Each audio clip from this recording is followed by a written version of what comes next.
Hello and welcome to another Star Wars Destiny strategy video. Today we are going to be talking about some deck building. Um, Specifically one aspect of deck building that I think you need to be thinking about as you make any deck. Um, and that is putting in cards, putting in plays into your deck that are unpreventable or unseen damage. Not necessarily just damage, it could also be other effects like discards or things like that. But just having unseen elements that your opponent can't prevent and can't play for or can't plan for. What are some examples of these? The most obvious is anything that's like action cheating, like a holdout blaster and Ray. Uh, when you play a holdout blaster on Ray, you get the additional action from ambush, and you get the additional action from her ability. At that point, you can roll out Luke and resolve his damage immediately.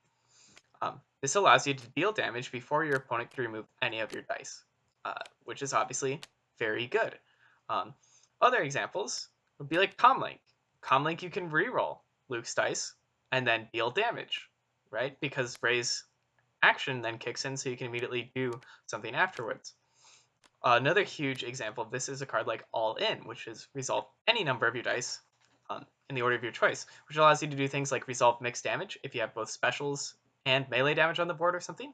And, you know, maybe one of the two wouldn't have been enough to kill, but both of them combined is enough to kill. Being able to play that all in and finish them off in one move is huge, obviously, and your opponent couldn't like plan for it because it's sitting in your hand. It's especially good in decks like Jabba Dooku, where you're sitting here and both characters have those focus sides.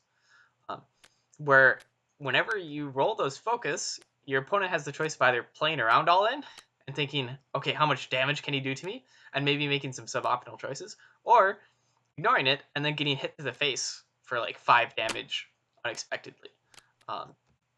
Or maybe taking 4 discards. Those are just some examples. There are also character examples, like Tusken, where you just activate a character, or activate him, and then afterwards you can resolve one of his dice immediately. Or Django, who you're just like, well, every time you activate a character, I can react with him if I want to, and then I can resolve his dice. And obviously all those things are good because they're able to get damage past, they're able to get effects past. I won't say damage because technically you could, run like a discard deck, like Jabba Dooku. They're able to get effects past your opponent's removal. And any good deck is running at least 10 removal / defensive cards. You just, if you're playing any less than that, you're not going to be able to control enough of your opponent's dice, and your opponent's just going to have free reign. He's going to do too much damage to you, and you're going to allow him to execute his game plan too well, and you'll likely lose. But the one thing that I want to emphasize is that it's not just about getting the damage through your opponent's removal. That alone doesn't necessarily make it in a thing that you want in every single deck. For example, a ramp deck might not have to worry about that as much because its plan is to just get out so many dice that you can't remove all of them in late game, and I just overwhelm you or something like that. So if it was just about getting damage through removal, it's not as big of a deal because sometimes their removal wouldn't be enough. The biggest deal that makes it necessary in every single tier 1 deck, in every single good deck, and what makes it such that you should really be shoehorning your decks, you should really be forcing solutions in there such that you have this type of play, is that it forces your opponent to make suboptimal choices. And what I mean by that is that if you know that I'm running a Luke Ray, right, and let's say you've played against me before, or you just have seen my deck list or something, and you know that I run a standard Luke Ray, but I don't run these cards, right? I don't run any of these action cheating cards. I run a pretty straightforward, one of the 4s, Sabers, it binds all things, all of these things that I'm just going to be like, I'm trying to get some big upgrades out there on Luke, and I'm trying to just whack you in the face. Well, because I don't have any of these action cheating plays, you can know exactly what I have on the board at all times. What are my potential moves at all times? Which means that in a game like Destiny, where it's similar to chess in that in each turn you're thinking as many actions into the future as you can, where you're considering, okay, how is this turn going to play out, and then based on how you think it will play out, you make your choices.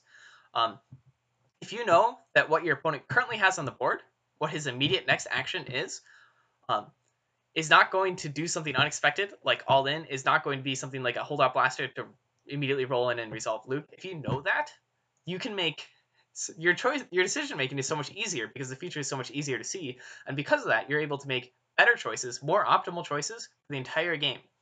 On the other hand, if I'm playing a card like hold out blaster, if I'm playing a card like Comlink, if I'm playing a card like all in, it changes everything, right? Because let's say I played a Jedi Robes early on in the game, and I rolled it out, and I got the focus side. And maybe there's like a +3 showing on a Luke saber and a +2 on another saber. And you're like, yes, he didn't get any damage. That's really scary. If you know that I don't run all ins in my deck, you can just roll out one of your characters and make an offensive move, make a greedy move. However, if you know that I run all ins, regardless of whether I have all ins in my deck, you have to consider making a suboptimal choice of removing my modifiers or of removing the focus, right? And when you make that decision, it helps me, especially if I don't have the all in my hand, right? Because I only have 2 of these in my entire deck, and how many times will I roll out a focus during the game, especially with the Luke who has a focus die on him as well? How many times am I going to roll focus? And you're going to have to consider playing around it all in. Um, and if I don't have the all in and you make that suboptimal choice, I just gained so much there. Similar thing, if you know that I'm running Comlinks and I rolled a poor roll on Luke, and I have enough resources or I have a 2-cost upgrade out there already, if you know that I can play this Comlink and reroll my dice and immediately resolve them with Luke, then you have to consider making a play like placing more shields on your characters because you don't want them to die immediately, or even removing like a lesser dice, like electroshocking that blank or that one shield. And as long as you can make your opponent consider those choices, it's huge. You can make them, you can force them into suboptimal plays. And if your opponent doesn't make those choices, if they don't make the safe plays, then eventually you're going to draw one of these cards, and you're going to punish them for it. You're going to punish them so hard, especially if their opponent's sitting with like 5 health left on Balatique, and you have a +2 showing on a saber and a focus. If he chooses to not, hunker down or to not defend, dug in or whatever he may have been able to do, like an electroshock on the modifier die or on the focus, then you kill his Balatique. So your opponent kind of has to play around these cards, right? So even in a deck like Luke, Rey, right, where you don't think of it as being this huge action cheating deck, I mean, sure, they're going to run like holdout blasters. Like everybody would put a holdout blaster in this deck, I'd say, right? But if I was making this deck, I would definitely throw in Comlinks because it's such a good threat. I'd definitely throw in all-ins because you have cards like One with the Force. You have cards, like you already have a focus on Luke. And I would definitely add in a Jedi Robes. I just think the card's great. But if you weren't already playing it, having those extra focus sides enables your all-in play, right? So being able to modify your decks such that your opponent has to think about these plays is really key when you're deck building.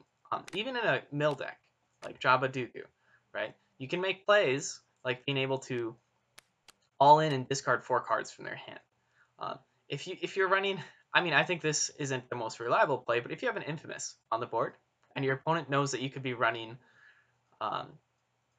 Ace in the Hole Prime Lord and you have 5 resources, he has to consider the fact that you can literally Infamous, Ace in the Hole Crime Lord, and then play it all in and like focus to the special and immediately Crime Lord someone. Now that's a very hard play to set up, and it's probably not the best example. But the point is, if you ever have 5 resources, he has to play around you being able to kill him. So he can't claim. He has to sit there waiting to remove that Ace in the Hole die if you roll it out there. He has to consider electroshocking that one focus that you left out there, even though it's really going to do nothing because you don't have anything in your hand. There's so many benefits that you gain from having these unseen, these unpreventable plays in your deck. And that, like, especially a deck, like, think of Bingo Bala Trooper. Why is that deck so good? Well, every turn it's getting damage through your removal, and then you have to play around cards like Fight 30, right?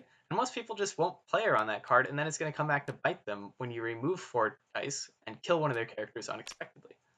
Um, so yeah, I just can't stress the value of these cards. I mean, Vader Raider, no mercy. If he ever has a 1 damage side showing on a Tusken, that could be 5 damage if he has 2 resources. And you have to play around that, and you're like, sure, I'll go ahead and isolate your Tusken die because I don't want to die to no mercy.